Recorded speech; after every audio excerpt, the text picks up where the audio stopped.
Tambay Chronicles Episode 3, Kodigo o Kape, kwento ng dalawang walang tulog. Sa kwarto ni Shara, bandang 1 a.m., may kape, chicherya at mga reviewer na mas makapalpi sa problema. Si Shara, maambisyon pero laging cram mode. Si Lina naman, maangas, tamad, pero surprisingly, matalino pag wala ng choice. Pakinggan natin ang kanilang pinagdadaanan bilang mga estudyante.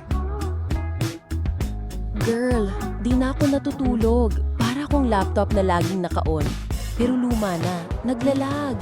Eh di sana pinalitan ka na ng nanay mo. Ako nga di pa nagbabasa, pero bahala na si Lord.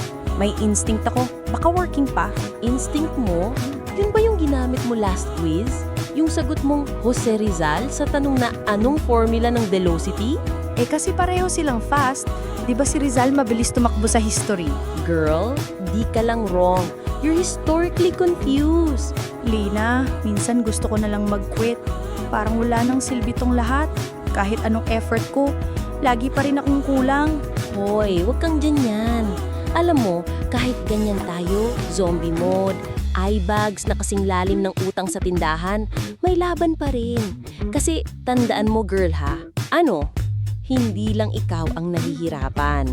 Lahat tayo pinipilit maging matalino sa mundong paulit-ulit ang lesson pero walang sagot sa tanong na, kumain ka na ba? Ouch. Kaya kahit tambak na modules, kahit parang papel lang ding dignity natin sa recitation, tuloy lang. Kasi one day, tayo naman ang tatawagin, hindi para sumagot, kundi para tumanggap ng diploma. With matching konting utang sa library. Kodigo man o kape, laban lang. Oh, sa kwentuhan ng dalawa, 1 a.m. sila nagsimula. Ikaw, anong oras na? Gising ka pa? Alam ko, inihintay mo ang moral story. Kaya eto na. Hindi mo kailangan maging top 1 para magtagumpay.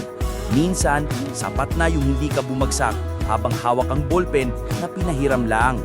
Kahit mahirap, kahit hilaw, basta may effort ka, mas okay ka pa rin sa mga taong kopya lang ng kopya, pati sa personality.